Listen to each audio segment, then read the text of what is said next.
ഹജ്ജിന് പോകുന്ന ആളുകൾ പല തെറ്റിദ്ധാരണയിലും അകപ്പെടാറുണ്ട്. അതിലൊന്നാണ് ഈ ഹജ്ജിന്റെ എല്ലാ കർമ്മങ്ങൾക്കും ഒതു ആവശ്യമാണ് എന്നൊരു ധാരണ. ഇത് ശരിയല്ല. നമ്മൾ ശുദ്ധിയും വൃത്തിയും ഒക്കെ വേണമെന്നുള്ളത് എല്ലാവർക്കും എല്ലാ കാര്യത്തെപ്പറ്റിയും അറിയുന്നതാണ്. ഒതു ആവശ്യമുള്ളൊരു സന്ദർഭം നമ്മുടെ ഹജ്ജിന്റെ കർമ്മവുമായി ബന്ധപ്പെട്ട് തവാഫിന്റെ സമയത്താണ്. തവാഫ് ശുദ്ധിയോടുകൂടി നിർവഹിക്കാവുന്ന റസൂൽ പറഞ്ഞിട്ടുണ്ട്. അതിന് ഒതു ആവശ്യമാണ് എന്നാണ് പണ്ഡിതന്മാരെല്ലാവരും പറയുന്നത്. അപ്പോ അല്ലാത്തൊരു അഭിപ്രായം ഇതിലുണ്ട് എന്നുള്ളത് സാന്ദർഭികമായിട്ട് മനസ്സിലാക്കാൻ വേണ്ടി പറയുകയാണ്. അപ്പോ ഒതു എടുത്ത് തവാഫ് ചെയ്യുന്നു. 7 തവാഫാണ്. നല്ല തിരക്കുള്ള സമയമാണെങ്കിൽ കുറച്ചു നേരം സമയം എടുക്കുകയും ചെയ്യും, നല്ല തിരക്കുള്ള കാലത്താവും.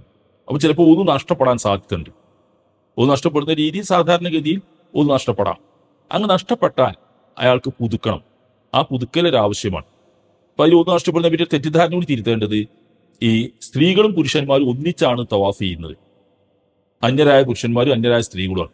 അവർ തമ്മിൽ തൊടാനൊക്കെ സാധ്യത ധാരാളമാണ്. അതിനൊന്നും ഒതു നഷ്ടപ്പെടില്ല. നമ്മുടെ നാട്ടിൽ നിന്ന് പോകുന്ന ചില ഖുറാഫി വിഭാഗങ്ങൾ, യാഥാസ്ഥിക വിഭാഗങ്ങൾ, ഭാര്യ ഭർത്താവിനെ തൊട്ടാൽ തന്നെ ഒതു മുറിയും, ഭർത്താവ് ഭാര്യനെ തൊട്ടാൽ തന്നെ ഒതു മുറിയും എന്ന് വിശ്വസിക്കുന്ന ആളുകളാണ്.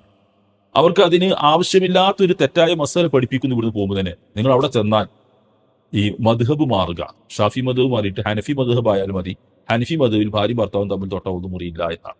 ഇതൊക്കെ ആവശ്യമില്ലാത്ത വ്യാഖ്യാനവും ദുർവ്യാഖ്യാനവുമാണ്. ഇതൊന്നും അതിൽ അർത്ഥമല്ല.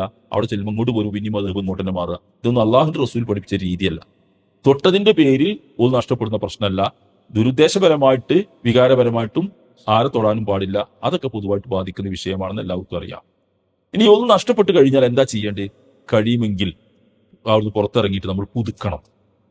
അതിന്റെ ചുറ്റുഭാഗത്തും തൊട്ടടുത്തും സൗകര്യം, കുറച്ചപ്പുറത്തേക്കും പുറത്തേക്കും പുറത്തിറങ്ങിയാലൊക്കെ ഒതുണ്ട്, സൗകര്യമുണ്ട്. ഇനി അത് ചെയ്യാൻ കഴിയില്ലെങ്കിൽ തൈമം ചെയ്യലാണ് ഇതിന് പകരമുള്ള പരിഹാരം.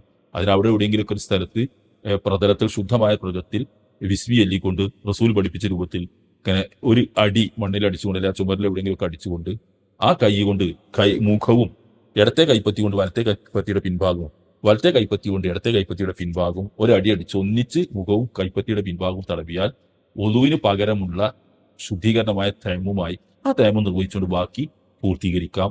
അങ്ങനെ അതിനവർക്ക് വിരോധമൊന്നുമില്ല. ദിക്റുകളും ദുആകളൊക്കെ ചെല്ലാം. പൊതുകൊണ്ടുള്ളതുകൊണ്ട് ശുദ്ധീകരിച്ചതുകൊണ്ട് ചെയ്യാവുന്നതൊക്കെ അതുകൊണ്ട് ചെയ്യാം. തവാഫിന്റെ ഇടയിൽ വർത്തമാനം പറയുന്നതിന് വിരോധമൊന്നുമില്ല. പക്ഷെ ശ്രദ്ധിക്കേണ്ട ഒരു സംഗതി, വർത്തമാനം അത്യാവശ്യത്തിന് പറയുക. ഇപ്പോഴും പ്രത്യേകം പറയേണ്ട ഒരു ഉണർത്തേണ്ട കാര്യമാണ്. കയ്യിലൊക്കെ മൊബൈൽ ഉണ്ടാവും എല്ലാവരുടെയും കയ്യിൽ. അതിങ്ങനെ ഓണാക്കി ലൈവായിട്ട് ഇങ്ങനെ വീഡിയോ നാട്ടിലേക്ക് കാണിച്ചുകൊണ്ടിരിക്കുന്നു. ഞാനിപ്പോൾ തവാഫ് ചെയ്യുകയാകുന്നു, ഞാനിപ്പോൾ സൈ ചെയ്യുകയാകുന്നു, കാണുന്നില്ലേ മക്കളെ എന്നൊക്കെ പറഞ്ഞ് ഇങ്ങനെ കൊണ്ടുപോയി കാണിക്കുന്ന ഏർപ്പാടൊന്നും ശരിയല്ല. അത് ആ ഇബാദത്തിനോടുള്ള അനാദരവാണ്. നമ്മൾക്കതിലുള്ള ശ്രദ്ധ നഷ്ടപ്പെടാനും കാരണമാകും. അതൊക്കെ ഇബാദത്തായിട്ട് തന്നെ നിർവഹിക്കാൻ ശ്രദ്ധിക്കുക. അതാണ് നമ്മുടെ കർമ്മങ്ങൾ പൂർത്തിയായി നിർവഹിക്കുന്നതിന്റെ ഭാഗമായിട്ട് ശ്രദ്ധിക്കേണ്ട ഒരു കാര്യം.